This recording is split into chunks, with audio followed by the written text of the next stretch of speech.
प्रिय साथियों, आज मैं आपसे एक ऐसे विषय पर बात करने जा रहा हूं जो हमारे जीवन का आधार है और जिसे अपनाकर हम असंभव को भी संभव बना सकते हैं। वह विषय है मेहनत। कहते हैं मेहनत वह चाबी है जो किस्मत का ताला खोल देती है। जीवन में कोई भी सफलता बिना मेहनत के संभव नहीं है। चाहे वह कोई बड़ा सपना हो, कोई करियर लक्ष्य हो या व्यक्तिगत विकास, हर क्षेत्र में मेहनत की आवश्यकता होती है। जब हम अपने लक्ष्यों की दिशा में पूरी लगन और समर्पण से मेहनत करते हैं तो न केवल हम अपनी सीमाओं को पार कर सकते हैं बल्कि अपने सपनों को भी हकीकत में बदल सकते हैं। मेहनत करने वालों को न तो समय की पाबंदी रोक सकती है और न ही कठिनाइयां।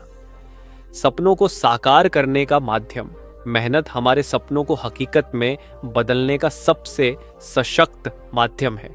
कोई भी बड़ा सपना मेहनत के बिना पूरा नहीं हो सकता। आत्म संतुष्टि, जब हम मेहनत से कुछ हासिल करते हैं तो उससे मिलने वाली आत्म संतुष्टि अनमोल होती है। ये संतुष्टि हमारे आत्मविश्वास को बढ़ाती है और हमें और भी बड़ी चुनौतियों का सामना करने के लिए प्रेरित करती है।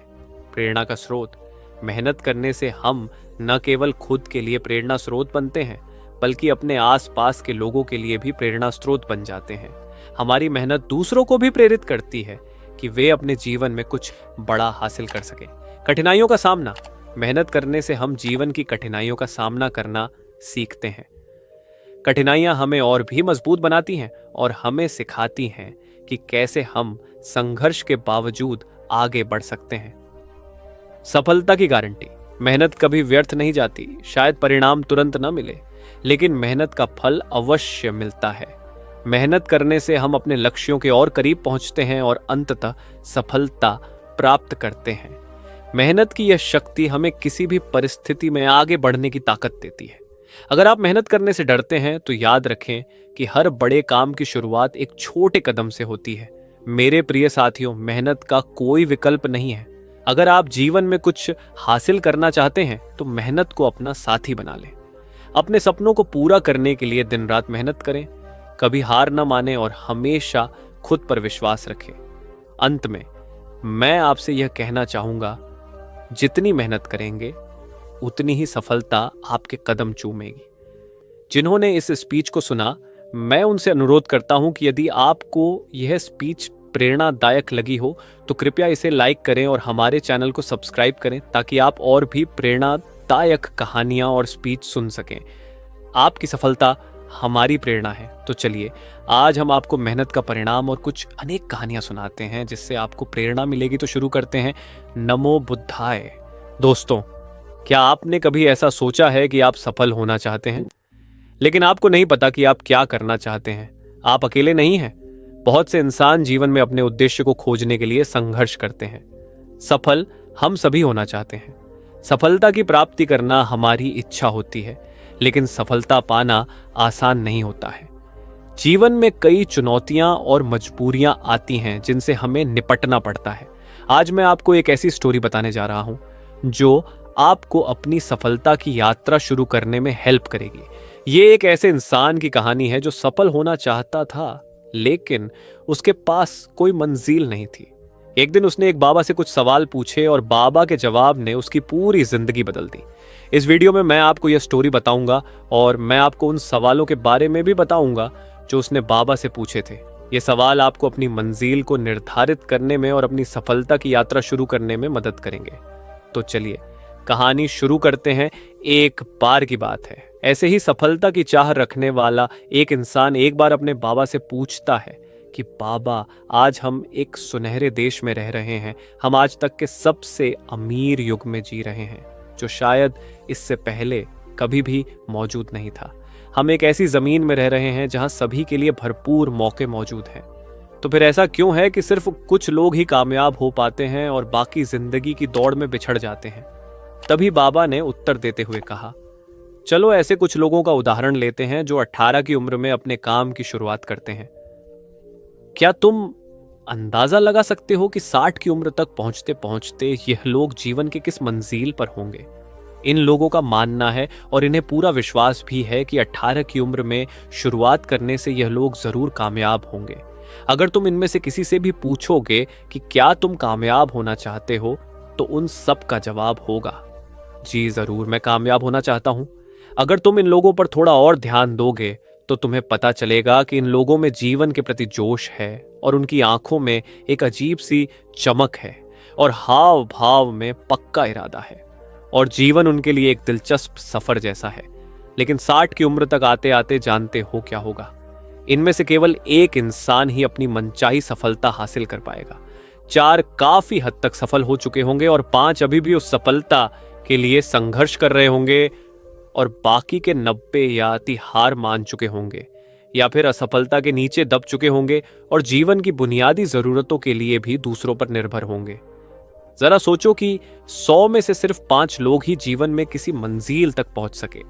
लेकिन आखिर क्या वजह है कि इतने सारे लोग नाकाम रहे? उस चमक और जोश का क्या हुआ जो 18 की उम्र में उनके अंदर भरी हुई थी? क्या हुआ उनके ड्रीम, उम्मीदों और इरादों का, और ये लोग अपनी जिंदगी में जो करना चाहते थे और असल में जो कर पाए, उसके बीच इतना डिफरेंस क्यों है? उसने ने बाबा से कहा, जब आप ये कहते हैं कि सिर्फ 5% लोग ही सफल हो पाए तो पहले आपको सफलता का मतलब बताना होगा। बाबा ने कहा, अब मैं तुम्हें सफलता का सबसे सही रास्ता बताने जा रहा हूं। सफलता का मतलब है किसी निश्चित लक्ष्य को साफ साफ तय कर, सोच समझकर उस दिशा में आगे बढ़ते रहना। अगर कोई इंसान पहले से ही तय किए गए किसी निश्चित लक्ष्य, यानी ऐसा लक्ष्य जो पक्का है और जिसमें कोई बदलाव नहीं होता, उसकी दिशा में काम कर रहा है और अच्छे से जानता है कि वह कहां जा रहा है और उसे कहां जाना है, तो वही व्यक्ति कामयाब है। और अगर वह ऐसा नहीं कर रहा है तो वह नाकामयाब है। यानी कामयाबी का मतलब तय किए गए लक्ष्य को समझते हुए उस दिशा में आगे बढ़ना होता है। असल में हमारे समाज में हिम्मत और हौसले का उल्टा कायरता नहीं है, बल्कि समानता है। और आज इंसान के सामने यही सबसे बड़ी चुनौती है।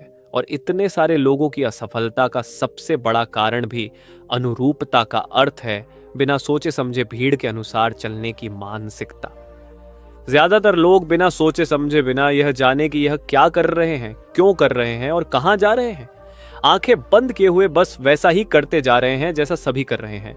और समस्या भी यही है कि लोग उन 95% लोगों की तरह काम कर रहे हैं जो सफल नहीं है। उसने बाबा से प्रश्न किया, आखिर इतने सारे लोग औरों की नकल क्यों करते हैं? बाबा ने मुस्कुराते हुए कहा, इसका जवाब तो शायद वह खुद भी नहीं जानते। एक बार काम करने वाले लोगों के एक समूह से एक सवाल किया गया। उनसे पूछा गया कि आप काम क्यों करते हैं, सुबह जल्दी क्यों उठते हैं? 20 में से 19 लोगों के पास इसका कोई ठोस जवाब नहीं था। उनमें से ज्यादातर इंसानों का कहना था, सभी इंसान सुबह उठकर काम करने निकल जाते हैं, इसीलिए हम भी वही कर रहे हैं जो बाकी सभी इंसान कर रहे हैं। ऐसे इंसानों का मानना है कि परिस्थितियों ने उनकी जिंदगी को एक ऐसी स्थिति में डाल दिया है जो बाहरी पावर्स और परिस्थितियों के नियंत्रण में है। फिर बाबा कहते हैं कि चलो हम कामयाबी की डेफिनेशन पर वापस लौटते हैं। कामयाब कौन होता है? सिर्फ वही इंसान जो अपनी मंजिल साफ साफ तय कर फिर उसकी ओर बढ़ता है। ऐसा इंसान निश्चित करता है कि मुझे जिंदगी में यह बनना है और फिर उस दिशा में काम करना शुरू कर देता है। मैं तुम्हें बताता हूं कि सफल लोग कौन होते हैं। वह शिक्षक सफल है जो बच्चों को इसीलिए पढ़ा रहा है क्योंकि यही वह काम है जो वो हमेशा से करना चाहता था।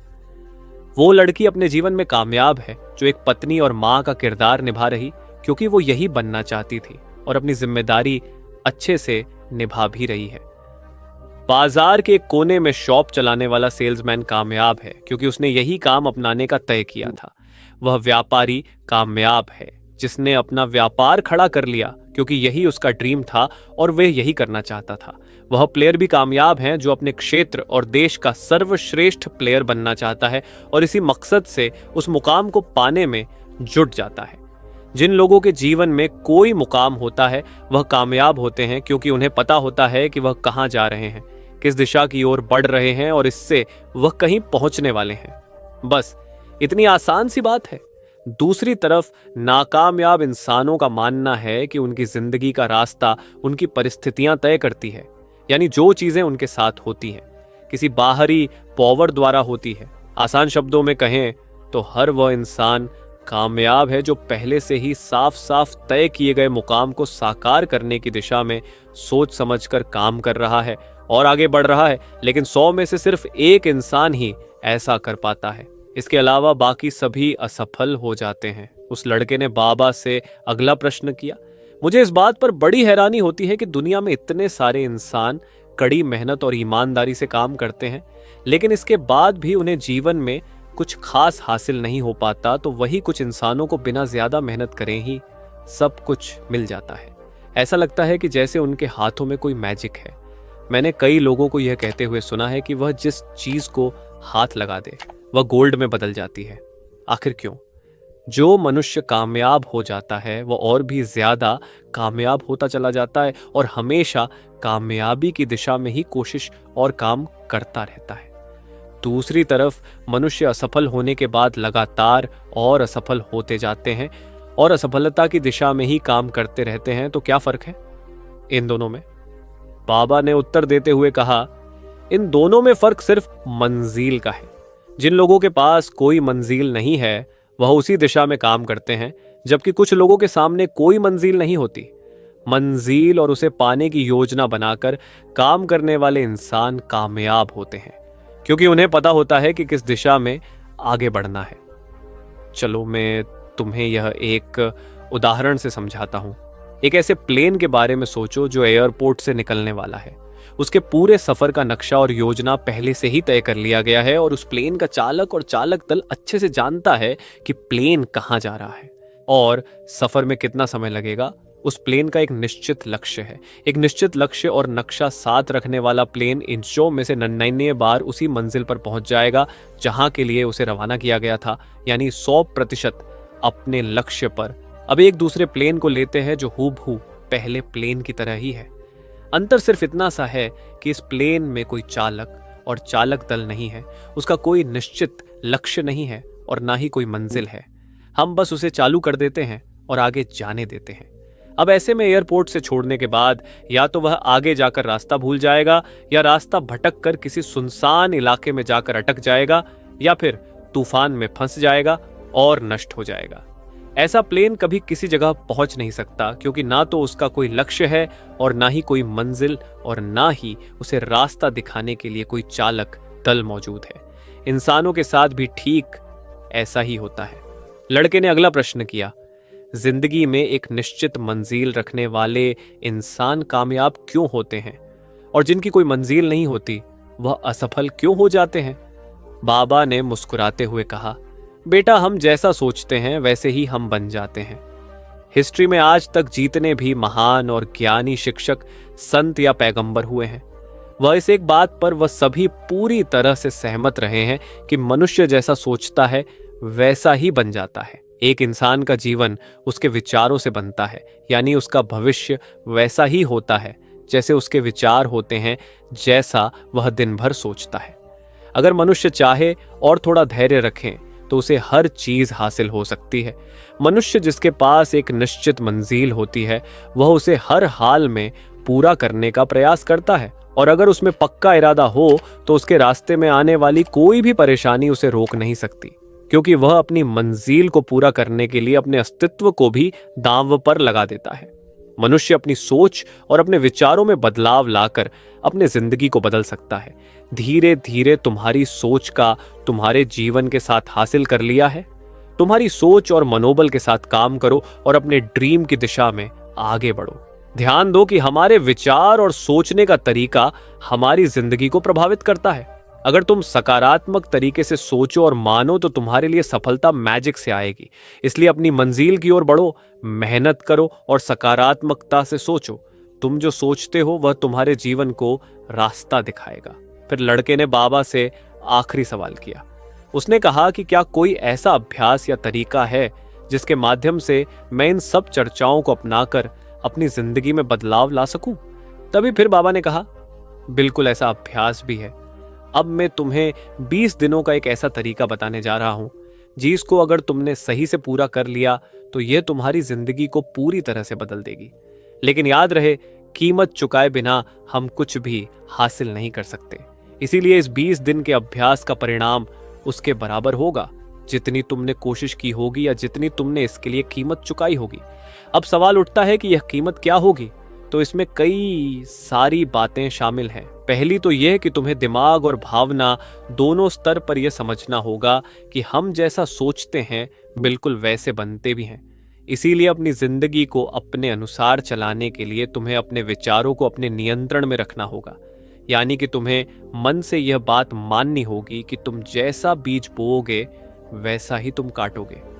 दूसरी बात, तुम्हें अपने मन से सभी परेशानियों और बेड़ियों को काट फेंकना होगा और यह सोचकर खुद को उस काम में झोंक देना होगा कि यही काम मेरे लिए किसी दिव्य शक्ति ने तय किया है। यानी तुम्हें यह मानना होगा कि सभी सीमा रेखाएं, सभी दिमागी रुकावटें तुम्हारी खुद की बनाई हुई हैं और तुम्हारे सामने तुम्हारी सोच से भी ज्यादा अवसर मौजूद है। यानी तुम्हें उन तमाम छोटे और सीमित सोच व विचारों से ऊपर आना होगा जिन्हें तुमने बिना सोचे समझे या परखे सच मान लिया है। अपनी समस्याओं पर सकारात्मक रूप से सोचने के लिए, खुद को प्रोत्साहित करने के लिए अपनी पूरी ताकत और हिम्मत का इस्तेमाल करना होगा। इसके साथ ही अपने लिए एक निश्चित और स्पष्ट मंजिल तय करने के लिए अपने दिमाग को अपनी मंजिल के बारे में भी संभव गुणों से विचार करने का अवसर देना होगा। अपनी कल्पना को खुली छूट देनी होगी ताकि वह हर संभव प्रयास की खोज कर सके। इस विचार को मानने से मना कर दो कि मंजिल प्राप्ति के रास्ते में कोई भी रुकावट तुम्हें हरा भी सकती है।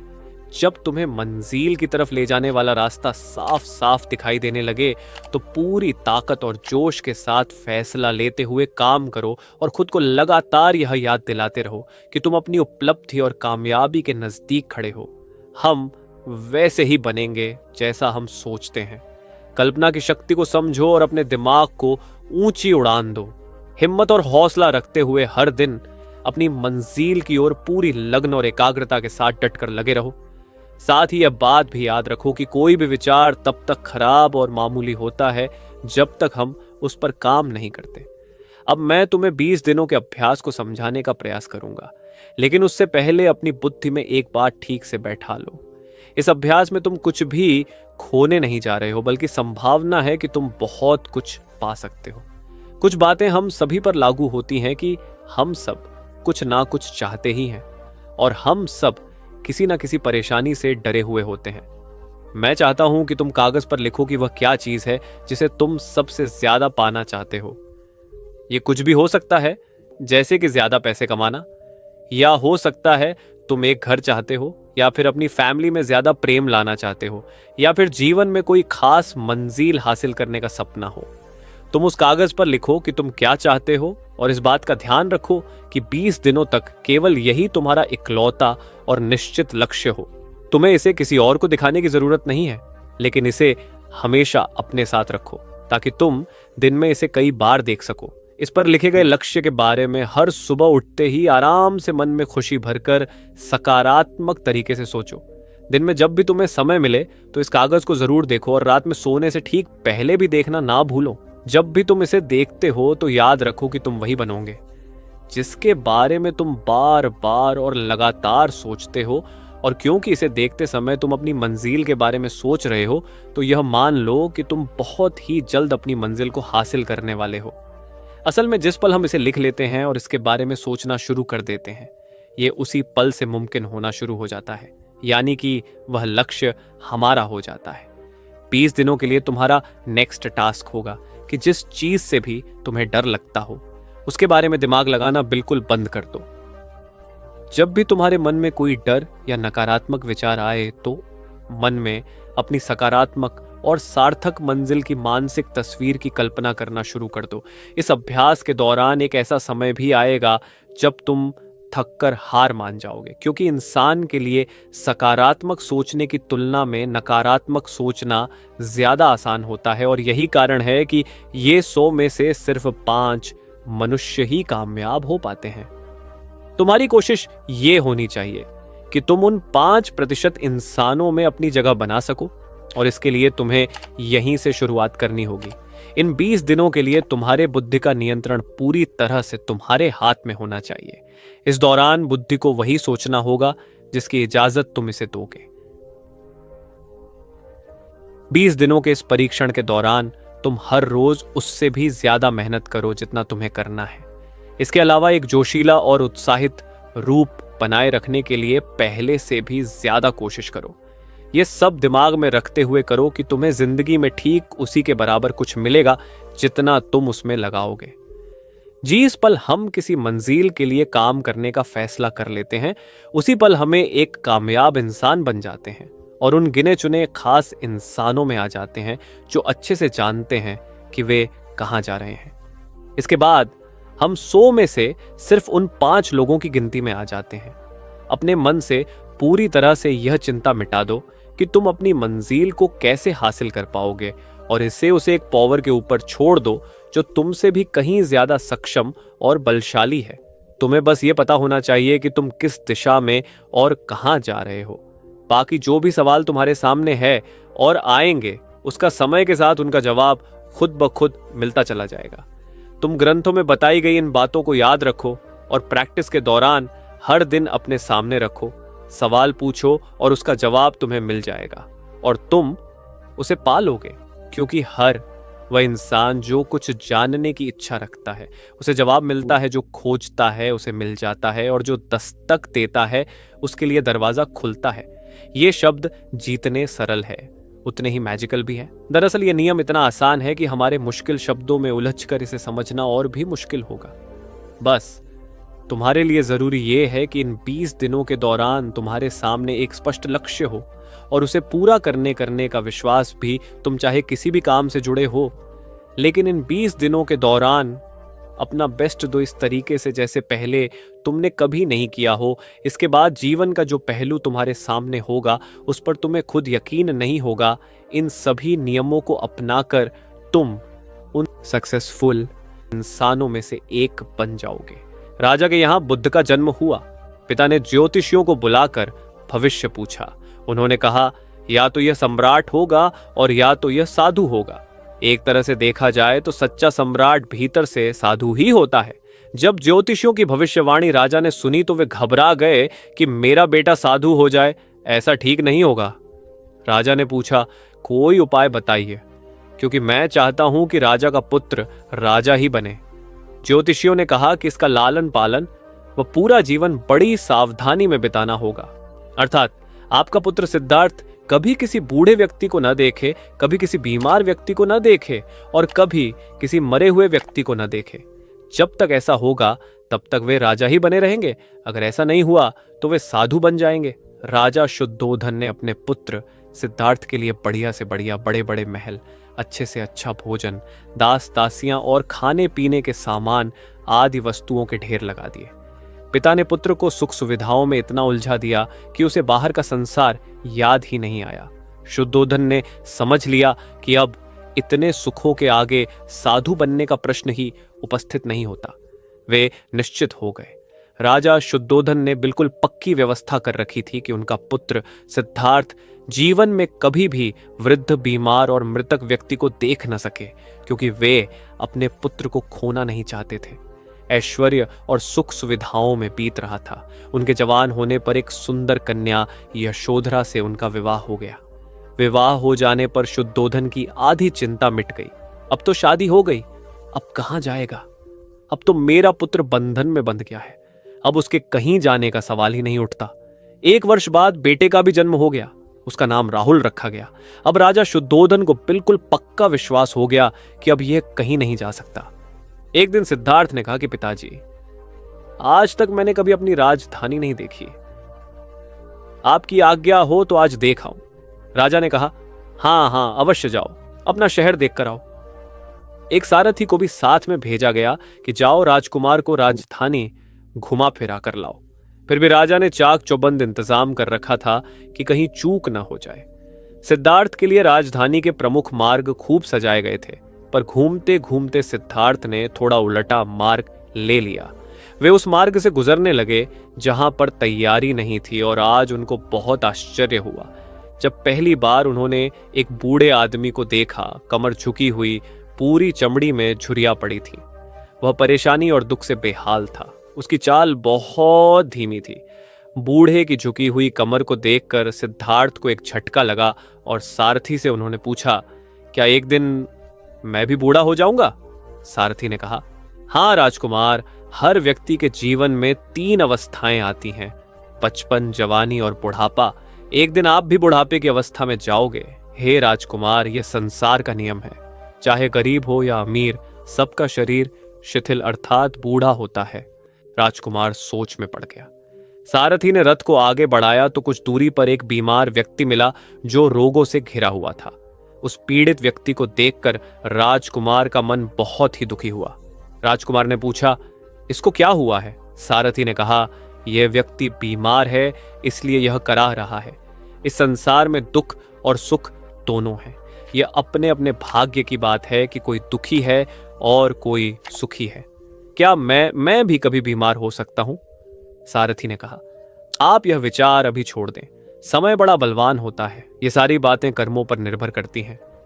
चाहे राजा हो या रंक, सुख दुख सब पर आते हैं। अगर शरीर में कोई रोग आना है तो वह आएगा। यह सब सुनकर राजकुमार सोच में पड़ गया। सारथी ने रथ को कुछ आगे बढ़ाया तो सामने से 4 कंधों के ऊपर एक अर्थी को जाते हुए देखा। राजकुमार ने ऐसा पहली बार देखा था। उसने सारथी से पूछा, यह क्या है? यह आदमी मर गया है? यह मुर्दा है? जो व्यक्ति मर जाता है उसको बांध कर श्मशान भूमि में ले जाते हैं, फिर वहां पर उसे जला दिया जाता है। राजकुमार ने कहा, क्या सबको मरना पड़ता है? हाँ, सबको मरना पड़ता है। यह मृत्यु लोक है। जो जन्म लेता है उसे कभी ना कभी अवश्य ही मरना पड़ता है। तो इसका मतलब यह हुआ कि ठीक इसी तरह से एक दिन मुझे भी मरना होगा। मेरी देह भी मुर्दा होगी और मुझको भी 4 कंधों पर उठाकर ले जाया जाएगा। मुझको भी ऐसे ही रस्सियों से बांधा जाएगा। मेरे भी आगे पीछे घर के सदस्य रोएंगे, तड़पेंगे और जिस संसार को मैंने इकट्ठा किया है वह सारा का सारा मुंह से छूट जाएगा। इसका मतलब यह हुआ कि क्या एक दिन मैं भी मर जाऊंगा? क्या एक दिन यशोधरा भी मर जाएगी? क्या एक दिन मेरा राहुल भी मर जाएगा? सारथी ने कहा, हाँ राजकुमार, एक दिन मैं भी मरूंगा, आप भी मरेंगे, यशोधरा भी मरेंगी और राहुल भी मरेगा, क्योंकि यह सब मरने के लिए ही पैदा होते हैं। उस रात सिद्धार्थ सो न सके। सोचने लगे कि क्या संसार में इतना दुख है, रोग है, बुढ़ापा है और ऐसे में मैं खा पीकर कैसे जी सकता हूं? नहीं, ऐसा मुझसे नहीं हो सकता। मुझे खोजना होगा उस तत्व को जो दुख, पीड़ा और शोक से रहित हो, जो भय, भ्रम और भूल से परे हो, जो अनंत आनंद से भरा हो, जिसे पाकर फिर और कुछ पाने की इच्छा न हो। सिद्धार्थ वैराग्य के शिखर तक पहुंच चुके थे। बस उसी रात को उन्होंने घर छोड़ दिया। सारथी से कहा कि नगर की सीमा से दूर ले चलो। नगर के बाहर पहुंचकर सारथी को लौटा दिया। फिर कई दिनों तक वन में चलते गए। एक घने पीपल के वृक्ष के नीचे आसन लगाकर ध्यान में लीन हो गए।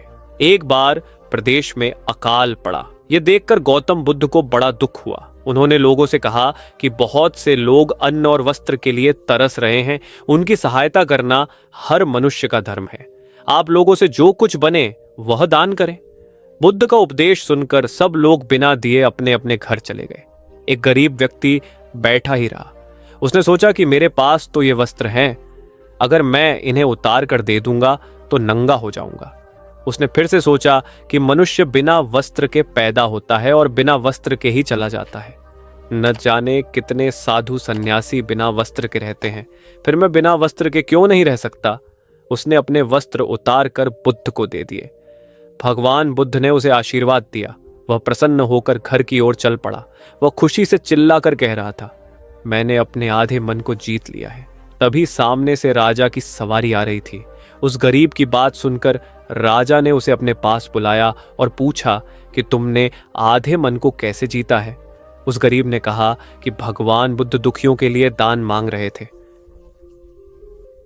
यह सुनकर मैंने अपने वस्त्र उतार दिए। पहले तो मेरे मन ने इनकार किया, फिर मैंने उसे समझाया कि मनुष्य बिना वस्त्र के पैदा होता है और मृत्यु होने पर साथ में कुछ भी नहीं जाता। राजा उसकी बात से बड़ा प्रसन्न हुआ। उसने मोतियों का हार और कीमती वस्त्र उसे दिए।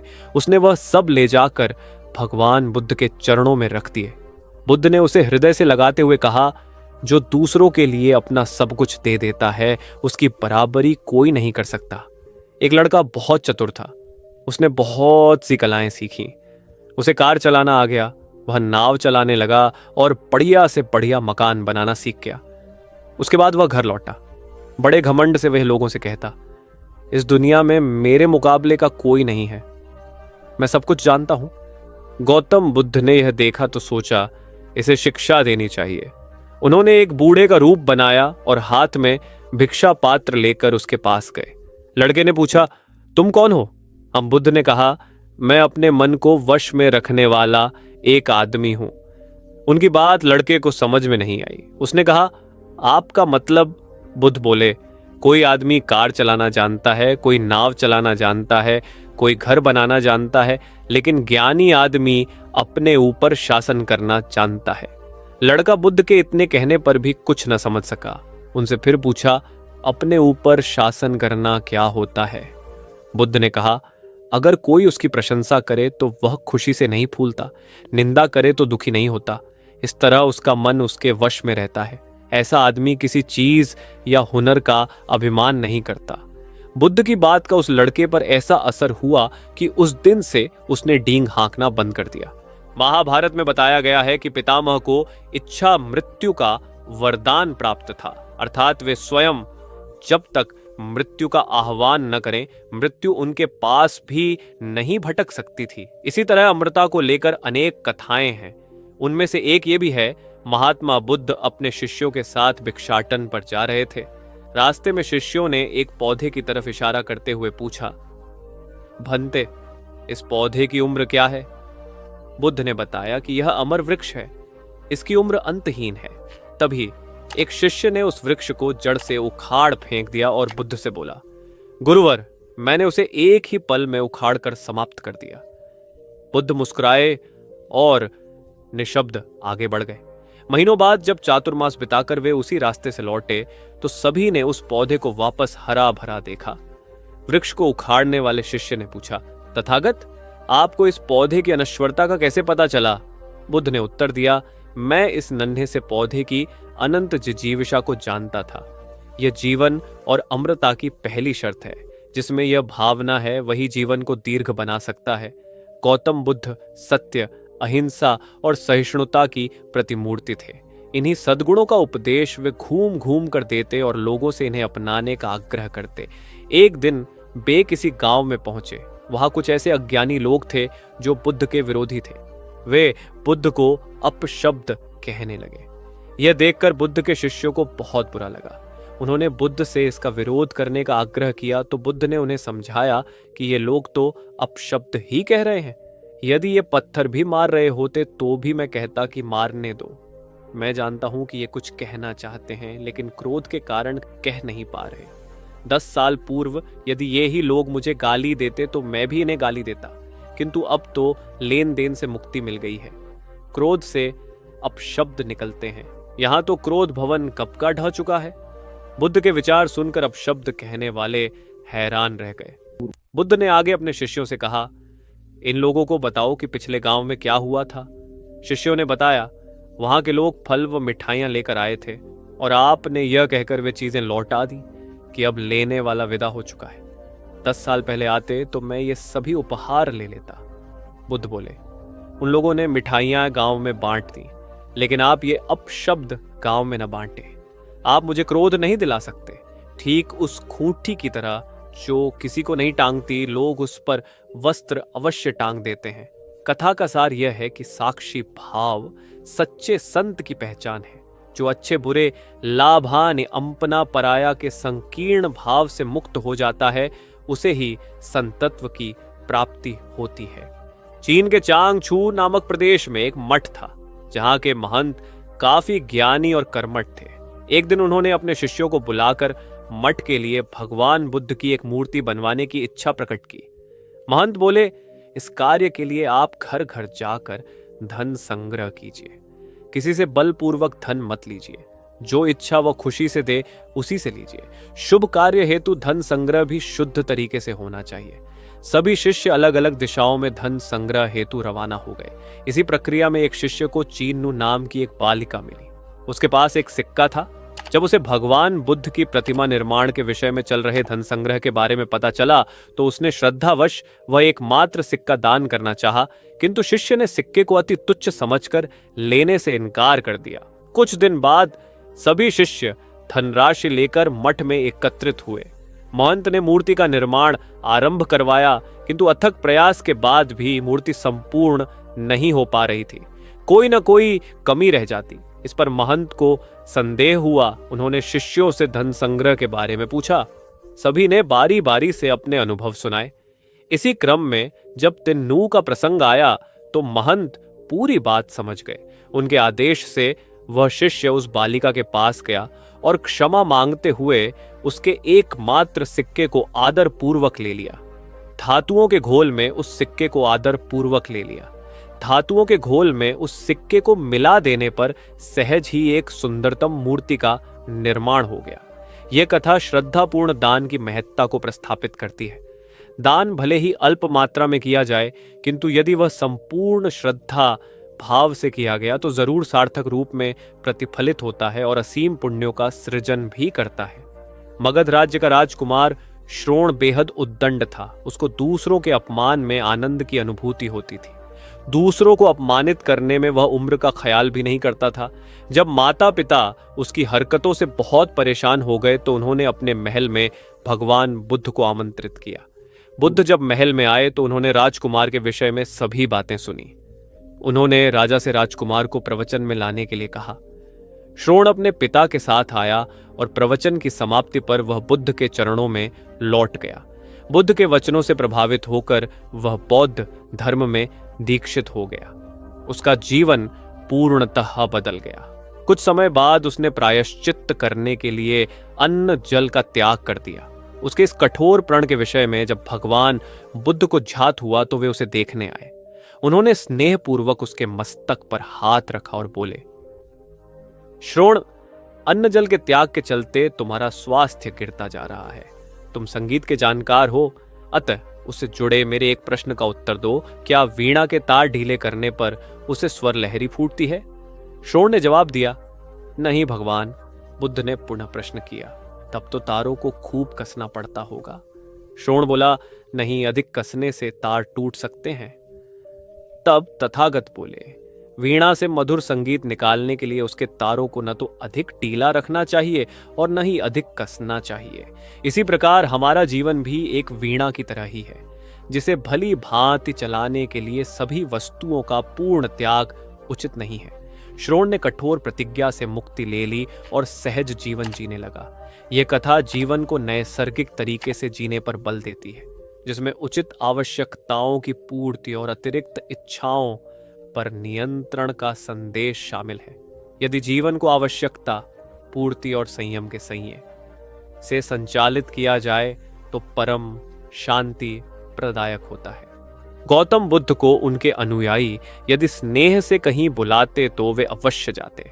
फिर जब बुद्ध पहुंचते तो श्रोताओं की भारी भीड़ उमड़ पड़ती। बुद्ध के वचनों में जो अमृतत्व होता था उसका पान करना सभी को प्रीतिकर लगता था। उनके उपदेशों में ऐसा कुछ अवश्य होता था जिससे गंभीर समस्याएं सुलझ जाती और कुछ न कुछ सार्थक भी प्राप्त होता। एक गरीब किसान गौतम बुद्ध का बहुत बड़ा भक्त था। एक दिन वह बुद्ध के पास आया और अपने गांव आने का आग्रह किया। बुद्ध उसके गांव पहुंचे तो सारा गांव उन्हें देखने व सुनने के लिए उमड़ पड़ा, किंतु वह किसान नहीं आया। हुआ यह कि उसी दिन किसान के बैलों की जोड़ी कहीं खो गई। किसान इस दुविधा में रहा कि बुद्ध का प्रवचन सुने या अपने बैलों को खोजे। काफी सोचने के बाद उसने अपने बैलों को खोजने का निर्णय किया। घंटों भटकने के बाद बैल मिले। थका हारा किसान घर आया और भोजन कर सो गया। अगले दिन वह अति संकोच से क्षमा प्रार्थी बन बुद्ध के पास पहुंचा तो वे बड़े स्नेह से बोले, मेरी दृष्टि में यह किसान मेरा सच्चा अनुयायी है। इसने उपदेश से अधिक महत्व कर्म को दिया। यदि यह कल बैलों को न ढूंढते हुए उपदेश सुनता तो मेरी बातें इसकी समझ में नहीं आती, क्योंकि मन बैलों में अटका रहता। इसने कर्म को महत्व देकर प्रशंसनीय काम किया। सार यह है कि हम जहां जिस भूमिका में हों उसका ईमानदारी से निर्वाह करें। यही सच्ची आध्यात्मिकता है, क्योंकि प्रत्येक धर्म कर्म को ही सर्वोपरि महत्व देता है। गौतम बुद्ध के पास उनका प्रिय शिष्य पूर्ण पहुंचा। बुद्ध ध्यानावस्था में बैठे थे। पूर्ण के पहुंचने पर उन्होंने आंखें थोड़ी सी खोलीं और पूर्ण से आने का कारण पूछा तो उसने कहा, मैं धर्म प्रचार के लिए जाना चाहता हूं, आपकी आज्ञा चाहिए। फिर बुद्ध मुस्कुराए और कहा, पूर्ण, धर्म की राह बहुत मुश्किल है। तुम लोगों को अच्छी बातें बताने जाओगे और लोग तुम पर नाराज होंगे। हो सकता है कि अपशब्द भी कहें। इस पर पूर्ण ने कहा, कोई बात नहीं, मैं ये सोचकर उनकी बातों पर ध्यान नहीं दूंगा कि उन्होंने अपशब्द ही कहे, पिटाई तो नहीं की। बुद्ध बोले, हो सकता है कि कुछ लोग हाथ उठा दें। पूर्ण ने कहा, तब मैं ये सोचकर उन्हें क्षमा कर दूंगा कि उन्होंने मुझ पर शस्त्रों से प्रहार तो नहीं किया। बुद्ध फिर बोले, हे पूर्ण, हो सकता है कि कुछ लोग तुम पर शस्त्रों का भी उपयोग करें। पूर्ण ने उत्तर दिया, तब मैं यह सोचकर उनके प्रति कोई प्रतिकार की भावना नहीं रखूंगा कि उन्होंने मुझे मारा, पर जान से तो नहीं मार डाला, मुझे जीवित छोड़ दिया। बुद्ध ने फिर कहा, और यदि तुम्हारे प्राण ही ले लिए तब? पूर्ण ने तत्क्षण सिर झुकाकर कहा, तब मैं उनका आभारी रहूंगा कि उन्होंने धर्म के मार्ग पर मेरे प्राणों का उत्सर्ग करने में मेरी सहायता की। मैं उनके प्रति कृतज्ञ रहूंगा। तब बुद्ध ने आंखें खोली और आशीर्वाद देकर अनुमति दी तथा पूर्ण से कहा, अब तुम धर्म प्रचार करने के पात्र हो। जो किसी में भी कोई दोष न देखे वही सच्चा है। अच्छाई के मार्ग पर चलना बहुत मुश्किल काम है। जो इस राह पर चलता है उसके मार्ग में अनेक बाधाएं आती हैं, लेकिन जो व्यक्ति किसी में भी दोष न देखे वही बाधाओं को सहजता से पार कर अपने लक्ष्य को पूरा कर पाता है।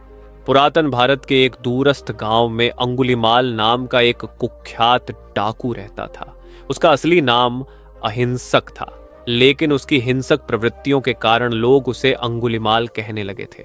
अंगुलीमाल का अर्थ है अंगुलियों की माला, क्योंकि उसने अपनी क्रूरता के प्रतीक के रूप में अपने शिकारों की अंगुलियों की माला बनाई थी। उसकी हिंसा और क्रूरता ने पूरे इलाके में डर और आतंक का माहौल पैदा कर दिया था। गौतम बुद्ध अपने शिष्यों के साथ उसी इलाके से गुजर रहे थे। गांव के लोग उन्हें देखकर बहुत घबरा गए और उनसे विनती करने लगे कि वे उस रास्ते से न जाएं, क्योंकि वह रास्ता अंगुलीमाल के आतंक का क्षेत्र था। लेकिन बुद्ध ने लोगों की चिंता को शांत किया और कहा, मैं उस डाकू से मिलने जा रहा हूं, शायद मेरी बातें उसके हृदय को परिवर्तित कर सकें। बुद्ध अपने शिष्यों के मना करने के बावजूद निर्भीक होकर उस रास्ते पर चल पड़े। शिष्य दूर से उनकी ओर देख रहे थे और मन ही मन प्रार्थना कर रहे थे कि बुद्ध सुरक्षित रहें। जब अंगुलीमाल ने बुद्ध को अकेले आते देखा तो वह चौंक गया। कोई भी व्यक्ति उस रास्ते पर अकेला चलने की हिम्मत नहीं करता था। उसने अपनी तलवार निकाल ली और बुद्ध की ओर बढ़ा। बुद्ध ने बिना कोई भय दिखाए अंगुलीमाल की ओर देखा और धीरे धीरे चलते रहे। अंगुलीमाल ने बुद्ध को रोकते हुए चिल्लाया, रुको, तुम जानते हो मैं कौन हूं? बुद्ध ने शांति से उत्तर दिया, हां मैं जानता हूं तुम कौन हो, लेकिन तुम रुको। अंगुलीमाल हंस पड़ा और बोला, तुम्हें डर नहीं लगता? बुद्ध ने मुस्कुराते हुए कहा, डर तो उन लोगों को लगता है जो अपने भीतर शांति और सत्य को नहीं जानते। मैं तुम्हें अपनी यात्रा में साथ चलने का निमंत्रण देता हूं। अंगुलीमाल ने पहले तो बुद्ध की बातों को मजाक समझा, लेकिन बुद्ध की शांति और साहस ने उसे सोचने पर मजबूर कर दिया। वह बुद्ध के पास बैठ गया और उनसे बातचीत करने लगा। बुद्ध ने उसे अहिंसा और करुणा की महिमा के बारे में समझाया। उन्होंने कहा, हिंसा और क्रूरता से तुम्हें कभी भी सच्ची संतुष्टि नहीं मिल सकती। सच्ची शांति और आनंद केवल प्रेम और करुणा में है।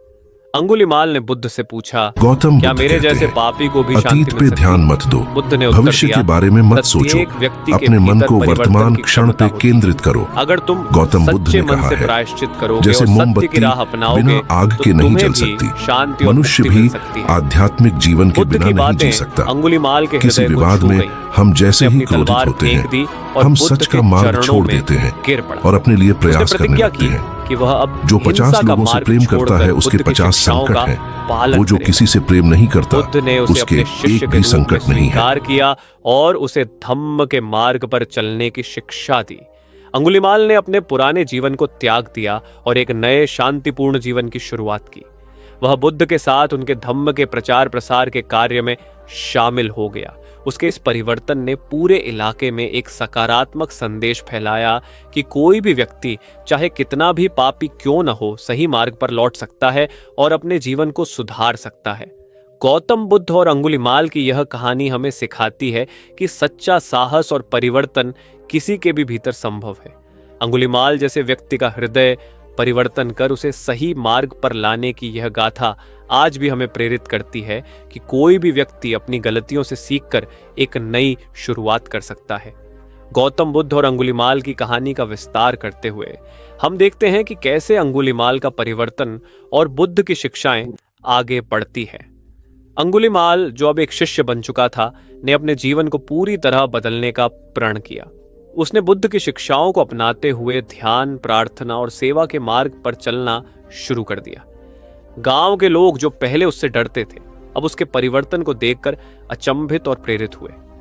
वे समझने लगे कि यदि अंगुलीमाल जैसा हिंसक व्यक्ति भी सुधार सकता है तो हर किसी के लिए परिवर्तन संभव है। अंगुलीमाल ने बुद्ध के साथ मिलकर गांवों में सेवा का कार्य प्रारंभ किया। वे लोगों को हिंसा छोड़ने, प्रेम और करुणा का मार्ग अपनाने की शिक्षा देने लगे। धीरे धीरे अंगुलीमाल का प्रभाव लोगों पर पड़ने लगा और वे भी बुद्ध के धम्म के मार्ग पर चलने लगे।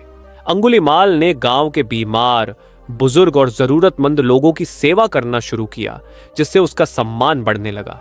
गौतम बुद्ध ने अंगुलीमाल को शिक्षा दी कि सच्ची करुणा और प्रेम ही संसार के दुखों को समाप्त कर सकते हैं। उन्होंने उसे सिखाया कि किसी भी व्यक्ति को उसके कर्मों के आधार पर नहीं, बल्कि उसके हृदय के परिवर्तन के आधार पर मूल्यांकन करना चाहिए। बुद्ध की शिक्षाएं अंगुलीमाल के जीवन का आधार बन गईं और उसने इन्हें अपने जीवन में पूरी तरह अपनाया। एक दिन बुद्ध और अंगुलीमाल एक अन्य गांव में पहुंचे। इस गांव में भी लोग अंगुलीमाल के पुराने कर्मों के बारे में जानते थे और उसे देखकर भयभीत हो गए। लेकिन बुद्ध ने उन्हें समझाया कि अंगुलीमाल अब बदल चुका है और वह उनके लिए हानि नहीं, बल्कि सेवा का माध्यम बनेगा।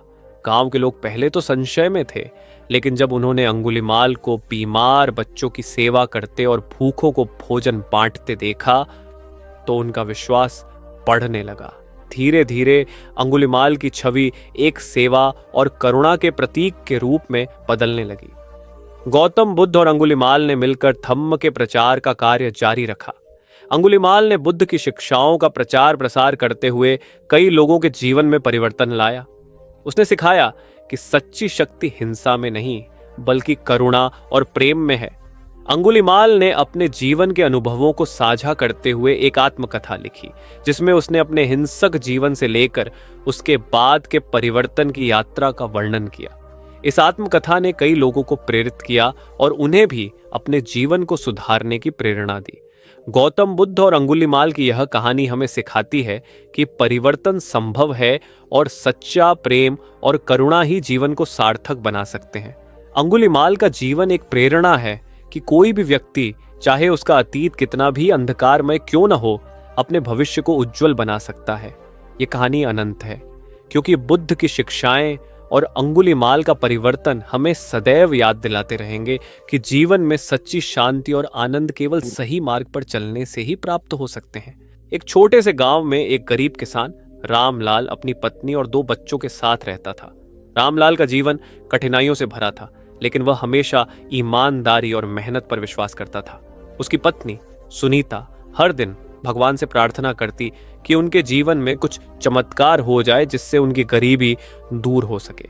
एक रात रामलाल ने एक अजीब सपना देखा। सपने में उसे एक स्वर्ण पेड़ का दर्शन हुआ, जो उसके खेत के बीचों बीच उगा हुआ था। उस पेड़ पर सुनहरे फल लगे थे जो अनगिनत थे।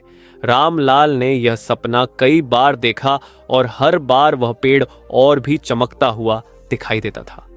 रामलाल ने सोचा कि यह सपना कोई ईश्वरीय संकेत हो सकता है। उसने अपने खेत की गहरी खुदाई करने का निर्णय लिया। वह रोज सुबह जल्दी उठता और शाम तक खुदाई करता। उसकी मेहनत देखकर गांव के लोग उसका मजाक उड़ाने लगे, लेकिन रामलाल की आस्था अडिग रही। दिन बीतते गए, लेकिन रामलाल को कोई स्वर्ण पेड़ नहीं मिला। उसकी मेहनत रंग नहीं ला रही थी और उसकी पत्नी और बच्चे उसकी हालत देखकर चिंतित हो गए। रामलाल खुद भी निराश होने लगा, लेकिन उसने हार नहीं मानी।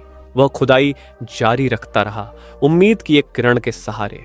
एक दिन जब रामलाल अपने खेत में खुदाई कर रहा था, तो अचानक उसकी कुदाल किसी कठोर वस्तु से टकराई। उसने और गहराई से खुदाई की और पाया कि वहां एक पुराना बक्सा दबा हुआ था। उसने बक्से को बाहर निकाला और खोला। बक्से के अंदर पुराने सिक्के, गहने और कुछ महत्वपूर्ण दस्तावेज थे। रामलाल की आंखों में चमक आ गई। रामलाल ने वह खजाना गांव के मुखिया को सौंप दिया। मुखिया ने उन दस्तावेजों को पढ़ा और पाया कि रामलाल का पूर्वज, जो एक धनी जमींदार था, ने यह खजाना वहां छुपा रखा था। रामलाल को उसका हिस्सा मिला और उसकी मेहनत और ईमानदारी का फल मिला। रामलाल ने उस खजाने का एक हिस्सा गांव के विकास और गरीबों की मदद के लिए दान कर दिया। उसने यह समझ लिया था कि असली स्वर्ण पेड़ उसके सपने में नहीं, बल्कि उसकी मेहनत, ईमानदारी और दूसरों की भलाई में छुपा हुआ था। रामलाल की कहानी हमें यह सिखाती है कि जीवन के सत्य और असली खजाने बाहरी वस्तुओं में नहीं, बल्कि हमारी मेहनत, ईमानदारी और दूसरों के प्रति करुणा में होते हैं। यह कहानी इस बात का प्रमाण है कि सच्ची खुशियां और संतोष केवल बाहरी संपत्ति में नहीं, बल्कि हमारे आंतरिक मूल्यों में निहित होते हैं। जीवन में कठिनाइयां और चुनौतियां आती हैं, लेकिन अगर हम सच्चे मन से परिश्रम करें और ईमानदारी से जीवन जिएं, तो हमें हमेशा सही मार्ग मिल जाता है। अंत में मैं आपसे यह कहना चाहूंगा, जिन्होंने इन कहानियों को सुना, मैं उनसे अनुरोध करता हूं कि यदि आपको यह कहानी प्रेरणादायक लगी हो तो कृपया इसे लाइक करें और हमारे चैनल को सब्सक्राइब करें, ताकि आप और भी प्रेरणादायक